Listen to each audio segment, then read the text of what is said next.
The characters of Yooka the Chameleon and Laylee the Bat were the titular stars of 2017's 3D platformer and collectathon Yooka-Laylee.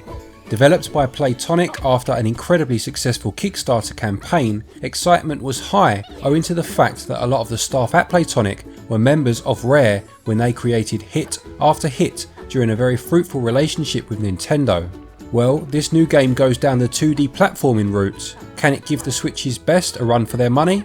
I'm Glenn for SwitchUp, thank you to Team 17 for this review copy, and now let's find out.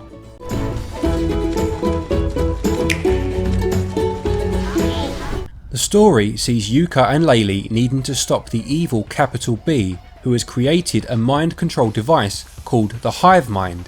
He awaits you at the titular Impossible Lair, and you must take on this gauntlet of a stage and defeat Capital B in order to save the day.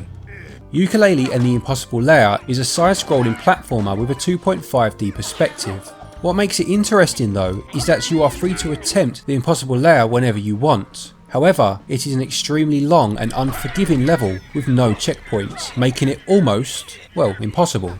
However, taking the time to complete a level sees you rescuing one of the B-Tallion, and the more of this army you unlock, the more chance you then have to defeat the final boss, as each one of the B-Tallion acts as an additional hit point, with 48 of them up for grabs throughout the game.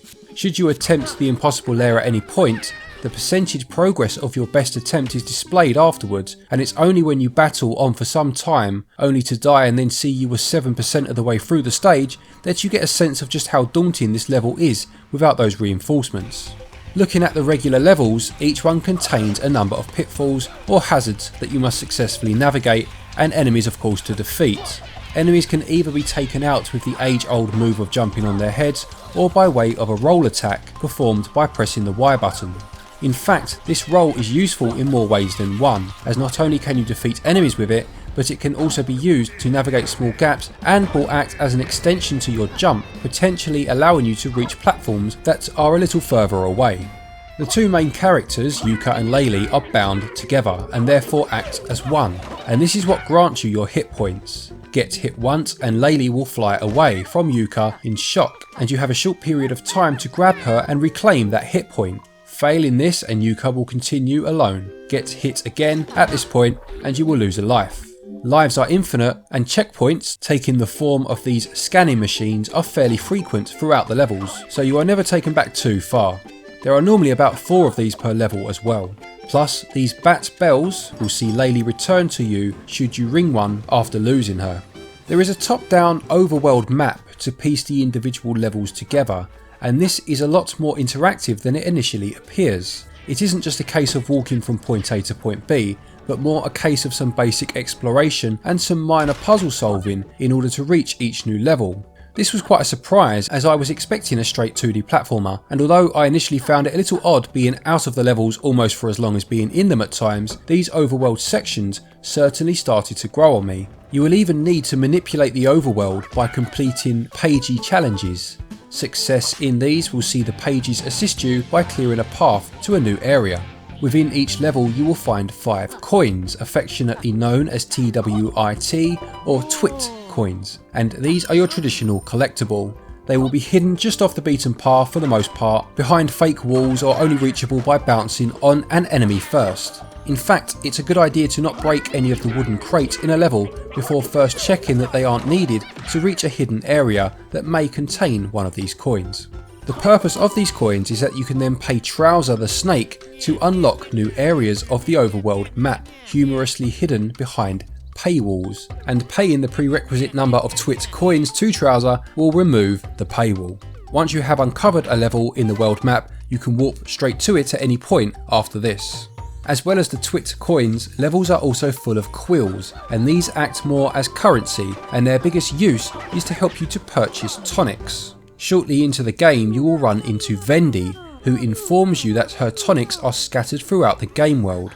Should you manage to find one, you can then use the aforementioned quills to purchase it, and can then equip a number of these to assist you in your quest. For example, one tonic will keep Laylee around for a bit longer should you get hit, or you can find one that allows you to keep any TWIT coins you have collected in a level should you lose a life before reaching a checkpoint.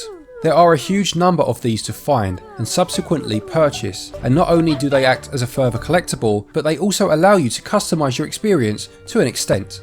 The caveat with these tonics is that applying them will see you stripped of a small number of your quills at the end of the stage. I liked this aspect as it made me really think about whether the tonic was actually necessary or whether I was just using it as a safety net. There are a total of what appears to be 20 levels at first glance, but your expectations are subverted by clever ways that you can modify each level.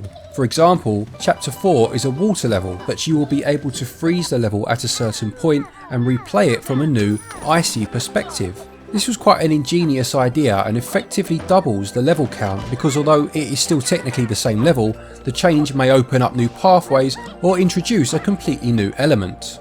Now it probably goes without saying that there appeared to be quite a strong Donkey Kong Country influence emanating from this game, given the fact that Playtonic is of course made up of former Rare employees. Aspects such as the rope swinging sections, the hidden areas and the barrel firing were straight out of the original trilogy. But it also reminded me a lot of Donkey Kong Country Returns from Retro Studios, of course, not Rare. In terms of the roll move mentioned earlier, the Buddy Slam, which was reminiscent of the Ground Pound, and even things like the underwater controls, which were very similar to Return's sequel, Tropical Freeze. But even with these similarities, the team have also used the skills in their repertoire in fresh and interesting ways, as already mentioned.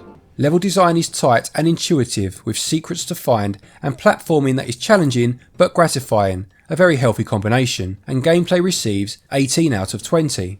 Controls work well and you have a number of moves at your disposal. The idea of having more moves when the characters are together is also quite novel, and controls receive 17 out of 20. Visually, the game really shines. Each level has a different theme, and the use of light and shadow just accentuates the colourful and vibrant nature of each stage. Despite the colour and vibrancy though, each stage still looks quite real. The wooden bridge you are crossing looks as if it's really under your feet. The huge tree looks like you could go up and touch it. The levels almost have a look of being constructed as miniatures due to this, and it really helps add an extra layer of charm. From the sunlight streaming through the trees or through slats in the floor to the glistening spider webs and the treetop houses, these extra little details had me smiling while playing. The overworld doesn't hold up quite so well in my opinion, as the use of colour is not quite as subtle. Grass is very green, pathways are extremely orange, it just loses a little of the finesse of the level sections. Having said that, it's still very well constructed and populated with a cast of characters that are imaginative and interesting. Performance wise, Yooka-Laylee and the Impossible Lair runs at 60 frames per second, with the only real disappointment being the length of some of the loading times, which can last anywhere between 30 to 90 seconds. Audio wise, Yooka-Laylee calls in the talents of former Rare employees and industry legends David Wise and Grant Kirkhope, as well as Dan Murdoch and Matt Griffin.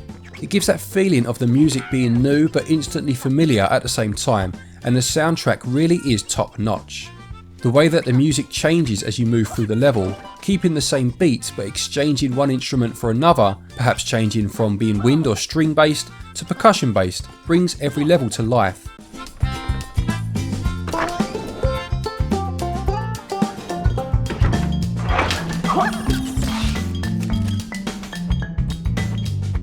Or how playing a level through after changing it as previously mentioned also changes the score. It's extremely impressive. There is no voice acting, with the team instead opting for a gibberish language, but this fits the overall style very well and was probably a good choice. Visuals are vibrant, fun and extremely polished, with a consistent frame rate also present, and they score 18 out of 20. Audio evokes feelings of nostalgia whilst also feeling completely fresh and scores 19 out of 20. Yooka-Laylee and the Impossible Lair cost £24.99 or $29.99, and for this price you are getting 20, becoming 40 levels with 48 members of the B-Tallion to find. Yes, technically you can beat the game straight away if you are skillful enough to get through the gauntlet that is the final stage without the additional hit points, but it's not about that. It's about enjoying a beautifully polished and well constructed 2D platformer that even manages to throw in some very light top-down puzzle solving sections by way of the Overworld area. Plus the physical version is also a few pounds cheaper here in the UK, available for around £22. Value scores 17 out of 20. To conclude, I'll be honest, I was massively impressed with Yooka-Laylee and the Impossible Lair. Having heard mixed things about the first game but never actually played it, I wondered if this would be the start of these characters entering spin-off territory, with the quality of each game depreciating, but not a bit of it. This game oozes quality and is a fantastic, cheaper alternative to Nintendo's own Donkey Kong Country Tropical Freeze. If you are looking for a fun platformer, then you really need look no further.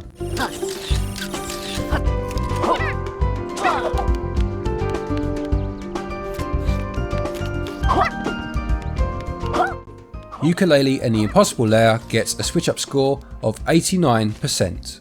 Many thanks as always everybody for watching. I hope you enjoyed this video. Please do remember to leave a like if you did. A quick thank you to our patrons as always for your continued support, it's very much appreciated, and to each and every one of you for watching our videos. Take care, and until next time, happy gaming.